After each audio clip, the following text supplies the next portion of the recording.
मेष राशि वालों, मेष लगन वालों, गुरु आप लोगों के केस में 9th और 12th हाउस लॉर्ड है, तो गुरु आप लोगों के लिए सबसे बेनिफिक प्लैनेट बन जाते हैं। 9th हाउस की उनकी रूलरशिप 12th हाउस को डोमिनेट कर लेती है, क्योंकि 9th हाउस में गुरु का मूल त्रिकोण साइन उदय होता है। इसी कारण से गुरु आपके केस में डिवाइन इंटरवेंशन, आपके फादर के साथ संबंध, आपके वर्क स्पेस में सीनियर्स के साथ जो आपकी इक्वेशन है उसको वो डिनोट करते हैं। वो लॉन्ग डिस्टेंस ट्रैवल को भी दिखाते हैं और आप लाइफ में कितना ऊपर जाएंगे, कैसे आपके राजयोग धनयोग आपको फेवर करेंगे, कितने वो एम्पलीफाई होंगे, वो गुरु ही कंट्रोल करता है। तो बाय डिफॉल्ट गुरु का ट्रांजिट आप लोगों के लिए काफी सिग्निफिकेंट और इंपॉर्टेंट हो जाता है। पैटर्नल लीनिएज को गुरु कंट्रोल करता है। तो इमेजिन कीजिए, हर साल जब गुरु का ट्रांजिट होता है तो कहीं ना कहीं जेनेटिक लेवल पे आप लोग इन्फ्लुएंस होते हैं। आपकी आने वाली जो पीढ़ी है, आपकी जो भावी पीढ़ी है, उस पर भी असर पड़ता है गुरु के गोचर के साथ। और गुरु अब एक्सॉल्टेड होने जा रहे हैं आपके 4th हाउस के ऊपर।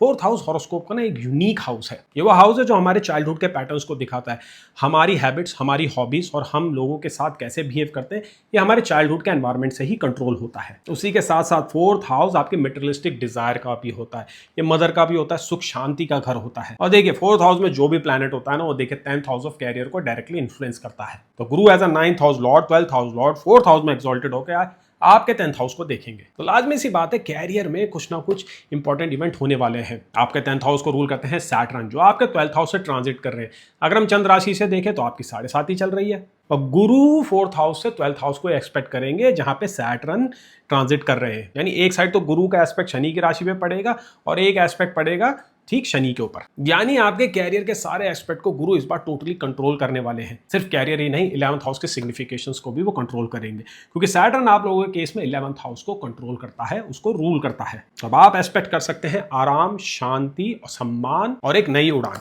देखिए इस बात को ऐसे समझिए, गुरु का एक्सॉलेशन जो है ना, कोई छोटा मोटा ट्रांजिट नहीं है। ये वो ट्रांजिट है जो टोटली आपके माइंड को रिवायर करता है, आपके डेस्टिनी के पैटर्न को अलाइन करता है और आपके जो पास्ट लाइफ पुण्य के कर्म है उनको भी एक्टिवेट करता है। खासकर आप लोगों के केस में, क्योंकि गुरु यहाँ पे 9th हाउस के रूलर हैं। जो भाग्य है, जो डिवाइन इंटरवेंशन है, जो लक है, जो प्रार्थनाएं हैं, वो 9th हाउस से ही स्वीकार होती है। तो काफी समय से आप देखिए 7.5 से पीड़ित है, कुछ काम आप लोगों के बन नहीं रहे थे।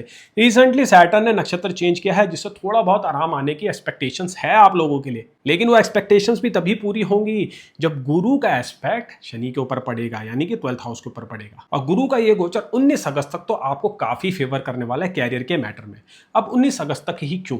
देखिए इन प्रेडिक्शंस को मैं नक्षत्र के हिसाब से करने वाला हूं, तो इसके लिए जरूरी होगा कि आप गुरु की नक्षत्र की टाइमलाइन को समझिए। तो गुरु जैसे ही 2 तारीख को एक्सॉल्टेड होते हैं, वो पुनर्वसु के 4थे चरण में आ जाएंगे, यानी कि नवमांश में वो एक्सॉल्टेड रहेंगे और ये स्थिति बनी रहेगी 18 जून तक। तो गुरु इस गोचर के दौरान सबसे पावरफुल 18 जून तक रहेंगे। मात्र 16 दिन की ड्यूरेशन है, लेकिन ये ड्यूरेशन ऐसी है जिसमें मैनिफेस्टेशन होते हैं, जिसमें चमत्कार होते हैं। तो आप किसी भी लाइफ के किसी भी भंवर में फंसे हो, कोई भी इश्यूज आपके चल रहे हो, कितनी भी बड़ी विश हो, वो इन 16 दिन में पूरी हो सकती है। गुरु सबसे ज्यादा पावरफुल इन 16 दिनों में रहने वाले हैं। फिर 18 जून से गुरु की एंट्री हो जाएगी पुष्य नक्षत्र में। और पुष्य वो नक्षत्र है जिसको सैटर्न ही रूल करते हैं, जो आपके 10th हाउस लॉर्ड है, जो आपके 11th हाउस लॉर्ड है। और ये वो नक्षत्र है जहां पे गुरु के सबसे स्टेबल रिजल्ट प्राप्त होते हैं। अगर आपको गुरु के एक्सॉलेशन को डिफाइन करना होगा किसी नक्षत्र के साथ, या वो नक्षत्र है जहां पे गुरु के एक्सॉलेशन की सारी एनर्जी बसती है, तो वो है पुष्य नक्षत्र। इस नक्षत्र में इंस्टेंट ग्रेटिफिकेशन की बात नहीं होती है, यहाँ पे बात हो रही है लॉन्ग टर्म फ्यूचर बिल्ड करने की, आपके सर्वांगीण विकास की, आपके ओवरऑल डेवलपमेंट की और आपके आने वाले फ्यूचर की जनरेशन की डेवलपमेंट की। तो गुरु इस ट्रांजिट में रहने वाले हैं टोटल 62 डेज, 62 दिन रहेंगे वो पुष्य नक्षत्र में। और फिर 19 अगस्त को गुरु की एंट्री हो जाएगी अश्लेषा नक्षत्र में। काफी ट्रिकी होता है अश्लेषा नक्षत्र, यहाँ पे गुरु रहेंगे 72 दिन, तो 16, 62, 72 का इक्वेशन रहेगा इस बार। और अश्लेषा नक्षत्र को रूल करते हैं मर्क्यूरी, जो आपके लिए मोस्ट मैलेफिक प्लैनेट की कैटेगरी में आते हैं। 3rd हाउस लॉर्ड है, 6th हाउस लॉर्ड है। लेकिन उससे ज्यादा इंपॉर्टेंट यह है कि अश्लेषा नक्षत्र जो है ना, वो एक सर्पेंट नक्षत्र है। ये वो नक्षत्र है जहां पे आपकी इनसिक्योरिटी, आपके बिहेवियर के फ्लॉज, आपके कैरेक्टर के फ्लॉज और आपके साइकोलॉजिकल फियर बसते हैं। तो अश्लेषा नक्षत्र की जो एनर्जी है ना, वो गुरु से कभी भी कंपैटिबल नहीं हो पाती है। यानी क्लियरली ये दिख रहा है कि गुरु का ये जो एक्सॉलेशन है, ये थ्रू आउट पॉजिटिव नहीं होने वाला है। इसके जो लास्ट का जो चरण है वो थोड़ा बहुत कॉम्प्लिकेटेड रहेगा। और आप लोगों के तो देखिए 4th हाउस में हो रहा है। 4th हाउस आपके इंटरनल पीस का होता है, डोमेस्टिक एनवायरमेंट का होता है। तो गुरु जब अश्लेषा नक्षत्र में आएंगे तो कुछ अपहीवल होगा, कुछ इनसिक्योरिटीज डेवलप होंगी, कुछ पुराने फियर बाहर निकल के आएंगे, लेकिन वो डैमेज नहीं करेंगे आपको, परमानेंट डैमेज नहीं होगा। यहाँ पे गुरु डिमांड करेगा आप उस पर वर्क करें। गुरु आपको गाइड करने वाला है उन इनसिक्योरिटीज, उन फियर्स और उन इश्यूज के थ्रू। तो मैं यहाँ पे आपको टोटल ग्राउंड रियलिटी बता रहा हूँ कि सब कुछ गुरु के एक्सोल्यूशन में मैजिक जैसा नहीं है। शुरुआत में मैनिफेस्टेशन है, इंस्टेंट ग्रेटिफिकेशन है, फिर डिसिप्लिन है, फिर स्ट्रक्चर है और बाद में ये अश्लेषा की एनर्जी है जिसमें गुरु आपको काफी हेल्प करेंगे। तो चलिए अब डिटेल में डिस्कस करते हैं कैसे रहेगा गुरु का नक्षत्र अपने पहले चरण में, यानी कि पुनर्वसु में, यानी कि 16 जून, और उसके बाद पुष्य नक्षत्र में गुरु की ये जर्नी। तो पहले 16 दिन तो देंगे मैनिफेस्टेशन वाले हैं। पुरानी जो आपने मेहनतें करी थी, जिन पॉलिसीज में आप काम कर रहे थे, जिन प्रोजेक्ट्स को आपने पकड़ा हुआ था, उसमें आपको रिजल्ट मिलेंगे। आपकी महादशा और अंतरदशा प्रमोशन दिखा रही है, धन का लाभ दिखा रही है, तो यही वो ड्यूरेशन है जिसमें आपको वो मिलने वाला है। और यही वो पीरियड है जिसमें आप एक प्रमोशन की डिमांड भी कर सकते हैं, कुछ चेंजेस के लिए काम कर सकते हैं, अपने सीनियर्स को आप पूछ सकते हैं और वो जरूरी सवाल भी कर सकते हैं जो अब तक आप नहीं कर पा रहे थे और जिनको करने में आपको हिचक हो रही। तो यही वो पीरियड है जिसमें आप अपने रिलेशनशिप के ऊपर काफी अच्छा वर्क करने वाले हैं। जो इश्यूज आपके रिलेशनशिप में चल रहे हैं, मैरिज अगर नहीं हो रही है, कोई लीगल केस आपका चला हुआ है, कहीं पैसा फंसा हुआ है, तो यही वो 16 दिन है जहां पे गुरु आपको काफी हेल्प कर सकता है। तो आप उम्मीद रख सकते हैं, एक्सपेक्टेशन रख सकते हैं कि आपकी लाइफ में एक अच्छा सा मैजिक टाइप का कुछ इवेंट हो, मैनिफेस्टेशंस हो। तो डिजायर कीजिए, प्रेयर कीजिए, रेमेडीज कीजिए कि ये फेज आपकी लाइफ में कुछ बड़े बदलाव इंस्टेंटली लेके आए। और आप लोग इसे डिजर्व भी करते हैं। काफी समय से 7.5 ने काफी आपको परेशान किया है, काफी मेहनत करवाई है शनिदेव जब से आपके 12वें घर में आए हैं। और अगर आप अब्रॉड मूव होना चाहते हैं या सिटी चेंज करना चाहते हैं या अपना घर चेंज करना चाहते हैं या अपग्रेड करना चाहते हैं, जैसे कि व्हीकल, आपको एक महंगा व्हीकल खरीदना चाहते हैं, किसी गैजेट में आप पैसा लगाना चाहते हैं, तो ये वो 16 दिन है जिसमें आपके साथ ये सब हो सकता है। इन 16 दिनों में जो आपके खर्चे होंगे वो आपको सुख देने वाले होंगे, वो तृप्ति देने वाले होंगे, वो फिजूल खर्ची नहीं होगी। आप खुद के ऊपर भी बहुत अच्छा इन्वेस्टमेंट करते हुए दिखाई दे रहे हैं, पर्सनालिटी में भी चेंजेस आएंगे। अब गुरु के इस ट्रांजिट के साथ एक खास बात यह भी रहेगी कि अब तक गुरु राहु के ऊपर एस्पेक्ट रख रहे थे। राहु जो आपके 11वें घर से ट्रांजिट कर रहे हैं, अपने ही राशि में है, अपने ही नक्षत्र में है, काफी अनऑर्थोडॉक्स बना देते हैं, एक विनर वाला माइंडसेट भी देते हैं। लेकिन गुरु ने अपनी दृष्टि द्वारा, नवम दृष्टि से उसको काम डाउन कर रखा था, थोड़ा टेम कर रखा था। लेकिन अब 2 तारीख से गुरु की दृष्टि राहु के ऊपर से हट जाएगी। राहु इंडिपेंडेंटली ऑपरेट करने वाले हैं आपके 11th हाउस में। आपकी डिजायर्स बढ़ने वाली हैं, आप काफी अनऑर्थोडॉक्स भी होने वाले हैं, कुछ ऐसी चीजें करने वाले हैं जो आपके कैरेक्टर से बाहर रहेगी और खुद को आप अनकंफर्टेबल जोन में डालने वाले हैं। तो अगर आपको रिस्क लेना है, सही महादशा, सही अंतरदशा आपकी लाइन हो रखी है, गुरु जब तक पुनर्वसु के लास्ट चरण में है और फिर पुष्य नक्षत्र में है, तो आप वो स्टेप ले सकते हैं। क्योंकि 18 जून से लेके 19 अगस्त, वो 62 दिन की विंडो, इसमें शनि पुष्य नक्षत्र में रहेंगे, वो डिसिप्लिन वाली विंडो है, वो एक्शन लेने वाली विंडो, वो स्ट्रेटजी बनाने वाली विंडो है, वो ऐसी विंडो है जिसमें आपके ऑब्स्टिकल क्लियर होंगे। आपका 10th house Lord, 11th house Lord totally activate रहेगा क्योंकि पुष्य नक्षत्र को सैटर्न ही रूल करते हैं। 9, 10, 11 की एनर्जी आपके हॉरोस्कोप में अलाइन हो जाएगी, कनेक्टेड रहेगी। वहां पे 12th हाउस की भी एनर्जी रहेगी क्योंकि सैटर्न जो नक्षत्र लॉर्ड है वो 12th हाउस से ट्रांजिट कर रहे हैं। और राहु 11th हाउस को एम्पलीफाई करेंगे इस बार, क्योंकि गुरु का ट्रांजिट उनके ऊपर से अब हट जाएगा। तो बड़ा ही इंटरेस्टिंग सा समय लग रहा है। एक ऐसा समय है जिसमें एक बड़ा फाउंडेशन आप डाल सकते हैं, कोई बिजनेस स्टार्ट कर सकते हैं, कोई प्रमोशन भी आप प्राप्त कर सकते हैं। लाइफ में बड़ी बड़ी चीज़ें होंगी और इंटरेस्टिंग इवेंट भी होंगे। रिलेशनशिप के अराउंड कुछ एक इंपॉर्टेंट बात होने वाली है। देखिए 4th हाउस आपके डोमेस्टिक पीस का होता है, आपके फैमिली के एनवायरमेंट का होता है। चाइल्ड बर्थ के अराउंड अगर आप कोई फैसला लेना चाहते हैं तो वो बिल्कुल सही फैसला रहेगा। गुरु आपको ऑटोमेटिकली गाइड करने वाले, पुत्र कारक हैं, वो बच्चों के कारक हैं, जीव कारक हैं। उनके एजुकेशन के अराउंड जो आप फैसला लेने का सोच रहे हैं, जो इन्वेस्टमेंट आप करना चाहते हैं, उसके अराउंड गुरु आपको बहुत अच्छे रिजल्ट देंगे। सही जगह पे आप मुड़ने वाले, सही लोगों से आप मिलने वाले हैं। मैरिज में जो इश्यूज चल रहे थे या फिर आपका लव पार्टनर आपके साथ जो है अच्छे से कम्युनिकेट नहीं कर रहा था क्योंकि केतु आपके 5th हाउस में चल रहे हैं, वहां पे भी इंप्रूवमेंट देखने को मिलेगी।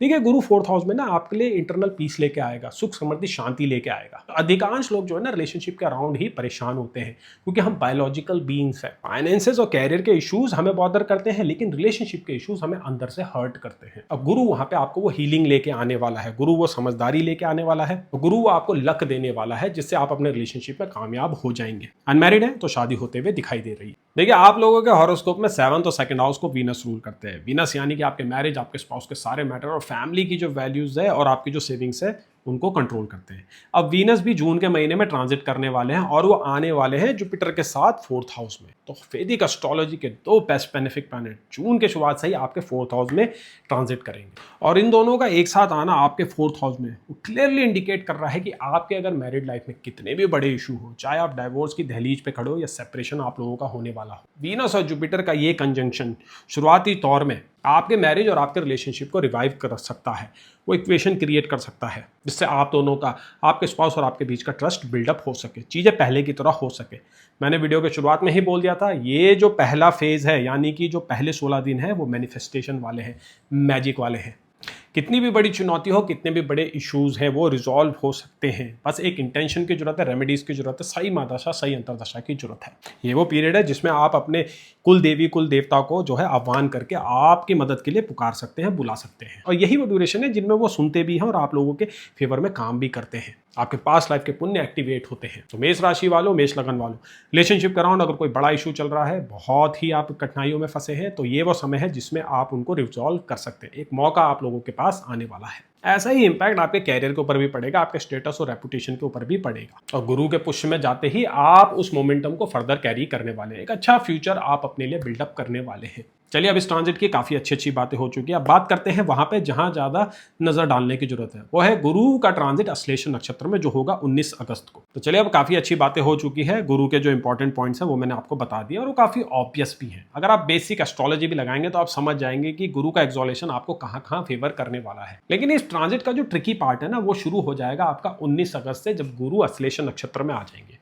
अश्लेषा बहुत ही कॉम्प्लेक्स नक्षत्र होता है, वो सर्पेंट नक्षत्र होता है। ये वो नक्षत्र है जहाँ पे आपकी इनसिक्योरिटीज लाइज करती है, आपके फियर, आपके साइकोलॉजिकल हेजिटेशंस, वो कॉन्फिडेंस की जो कमी है, वो जो लैक ऑफ कम्युनिकेशन है, वो अश्लेषा नक्षत्र में ही बसता है। अब गुरु वहां पे एक्सोलेशन में रहेंगे और इसी अवधि के दौरान पैरेलली सैटर्न आपके रेट्रोग्रेड हो जाएंगे। सैटर्न आपके की प्लैनेट है, 10th हाउस लॉर्ड है, 11th हाउस लॉर्ड है, 7.5 ही आपकी चल रही है, 12th हाउस से सैटर्न ट्रांजिट कर रहे हैं। तो अश्लेषा नक्षत्र में आते ही ना आपके अंदर एक अपहीवल शुरू हो जाएगा, कुछ संकोच से शुरू हो जाएंगे। जो पीछे आपने पहले मोमेंटम बनाया था ना, उसके ऊपर से भी आपका भरोसा खोना लगेगा। कुछ ऐसी वर्क स्पेस में सिचुएशंस क्रिएट होंगे, कुछ एनिमीज एक्टिवेट हो सकते हैं, क्योंकि अश्लेषा को रूल करते हैं मरकरी, जो आपके लिए 6th हाउस रूलर है। और 6th हाउस से हम एनिमीज को देखते हैं, लीगल इश्यूज को देखते हैं, एक्सीडेंट और कोर्ट कचेरी के मैटर को देखते हैं। तो यहाँ पे वो सिग्निफिकेशंस डेवलप हो सकती हैं, लेकिन ये आपको डैमेज नहीं करेंगी, नुकसान नहीं करेंगी। गुरु आपको ईजिली यहाँ पे नेविगेट करा देगा और कुछ सिखाएगा, वो मैनेजमेंट की स्किल देगा, कैसे इन सिचुएशंस को समझना है, कैसे जो है विपरीत परिस्थितियों में खुद को जो है अडिग खड़े रहना है, कैसे बिहेव करना है, ये सब आपको गुरु सिखाने वाला है। तो आप घबराइएगा मत। जब गुरु अश्लेषा नक्षत्र में आते हैं, कुछ समय कंबशन में भी रहेंगे, थोड़ी बहुत इरिटेशन होगी, चिंताएं होगी, लेकिन इन दी एंड सब ठीक हो जाएगा। लेकिन की पॉइंट्स फिर भी आपको मैं बताता हूं कि कहां पे आपको प्रिकॉशंस रखना है। सबसे पहले तो किसी पे जल्दी से भरोसा नहीं करना है। अश्लेषा वो नक्षत्र है जहां पे सबसे ज्यादा फ्रॉड होते हैं। तो यही वो नक्षत्र है जिसकी एनर्जी कमिटमेंट ब्रेक करवाता है। तो 4th हाउस के अराउंड जो कमिटमेंट वह है, यानी कि घर, गाड़ी, गैजेट या लॉन्ग टर्म इन्वेस्टमेंट, इसके अराउंड कोई कमिटमेंट आपके हुए हैं, कोई डॉक्यूमेंट आप साइन कर रहे हैं, तो उसको थॉरोली रीड कर लीजिएगा, टर्म्स एंड कंडीशन समझिएगा। 4th हाउस रियल एस्टेट का ही होता है और आप जानते हैं जनरली भी रियल एस्टेट सेक्टर में आपको काफी केयरफुल रहना होता है। यहाँ पे बिल्डर जो आपको कमिटमेंट देता है वो कभी भी 100% पूरी नहीं होती है। इंडस्ट्री का नेचर ही ऐसा है, तो आपको अपनी तरफ से पूरी प्रिकॉशंस रखने हैं जैसे गुरु अश्लेषा नक्षत्र में आते हैं। और मार्स जो आपके लग्नेश राशि लॉर्ड है, वो रियल एस्टेट को कंट्रोल करते हैं, वो 18 सितंबर को डेबिलेटेड हो जाएंगे। तो इसी अवधि के दौरान मार्स ने भी डेबिलेटेड होना है। तो अगेन मूड स्विंग्स, क्योंकि मार्स जो है आपके 4th हाउस के ऊपर आएंगे। मार्स जो है मेलेफिक प्लैनेट है, हॉट प्लैनेट है और जल राशि में जो है ना काफी इरिटेशन वाली फीलिंग क्रिएट करते हैं। इमेजिन कीजिए जुपिटर एक्सोलेशन में मार्स के साथ, लेकिन जुपिटर अश्लेषा नक्षत्र में, कोई एक ऐसी चीज आपको बॉदर कर सकती है। तो पहले से आप आगे क्या सोच के चलिएगा। ना तो कमिटमेंट किसी को देना है, ना कमिटमेंट किसी से लेना है। आपको बस अपने काम से मतलब रखना है इस अवधि में। हाँ, कुछ लोग हो सकते हैं आपको बॉदर कर सकते हैं, खासकर फैमिली में, क्योंकि 4th हाउस फैमिली का होता है।